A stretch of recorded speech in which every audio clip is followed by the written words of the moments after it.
এই গরমে ঠান্ডা ঠান্ডা পুডিং খেতেই বেশি ভালো লাগে। যাদের পুডিং মসৃণ হয় না তাদের জন্য আজকে আমি ঠিকঠাক একটা পুডিং রেসিপি শেয়ার করছি। এখানে নিয়েছি হাফ কাপ চিনি, তারপর দিয়ে দিচ্ছি 1/3 কাপ পানি। এটা দিয়ে অল্প আঁচে ক্যারামেল বানিয়ে নিচ্ছি। ক্যারামেলের কালারটা হতে শুরু করেছে, ঠিক এই পর্যায়ে চুলাটা বন্ধ করে দিতে হবে।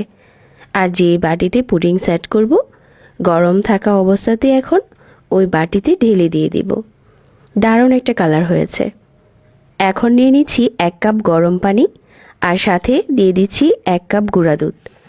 আপনারা চাইলে এখানে 1 কেজি তরল দুধকে ঘন করে 1 কাপ বানিয়ে নিতে পারেন। গুঁড়া দুধটা খুব ভালো করে মিশিয়ে নিয়েছি।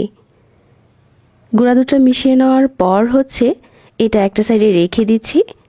আর একটা বাটিতে নিয়ে নিচ্ছি 4টা ডিম। সবগুলো মাপ ঠিক রাখতে হবে, তাহলে পুডিংটা সেম টু সেম হবে। সাথে দিয়ে দিচ্ছি হাফ কাপ চিনি। চিনি এখানে চাইলে আর একটু বেশি দিতে পারেন। আর হাফ চা চামচ দিয়ে দিচ্ছি ভ্যানিলা এসেন্স।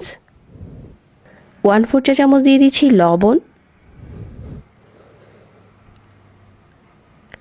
আর এখন একটা হ্যান্ড উইক্স দিয়ে খুব ভালো করে মিশিয়ে নেব, যতক্ষণ না চিনিটা গলে যায়। এখানে চাইলে ইলেকট্রিক বিটার দিয়েও মিশিয়ে নিতে পারেন। ততক্ষণ মেশাতে হবে যতক্ষণ না চিনিটা গলে যাচ্ছে।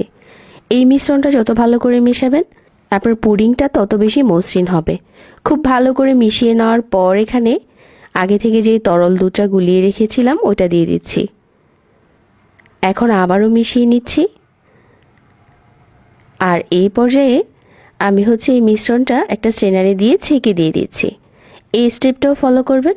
এই ছোট ছোট স্টেপগুলো ফলো করলে আপনার পুডিং মসৃণ হবে, ভিতরে কোনো বাবল থাকবে না। এখন এই বাটিটাকে একটা পাত্রে বসিয়ে দিলাম, আর দিয়ে দিচ্ছি গরম পানি, চাইলে নর্মাল পানিও দিতে পারেন। আর ঢাকনা দিয়ে ঢেকে দিচ্ছি। এভাবে করে 20 মিনিট আমি এই পুডিংটাকে ভাপ দিয়ে নিব। 20 মিনিটের বেশি সময় লাগে না একটা এই সাইজের পুডিং হতে। আর এই সময় চুলার আঁচ থাকবে মিডিয়াম আঁচে 20 মিনিটের মতো স্টিম করে নিয়েছি। আর এখন পুরোপুরি ঠান্ডা করে আমরা এই পুডিংটা ঢেলে নেব। এখন পুডিংটা পুরোপুরি ঠান্ডা হয়েছে, আর বাটি থেকে পুডিংটা ঢেলে নিচ্ছি। আর উপরে কিছু বাদাম কুচি দিয়ে পরিবেশন করে দিচ্ছি। এখন চলুন পুডিংটা কেটে শেয়ার করি, যেটার ভিতরটা কতটা মসৃণ হয়েছে। এই রেসিপি ফলো করে যদি পুডিং বানান, আপনার পুডিংটাও একদম 100% ঠিক এরকম হবে। কোনো লাম্পস থাকবে না, আর খেতে অনেক বেশি মজার হয়েছিল।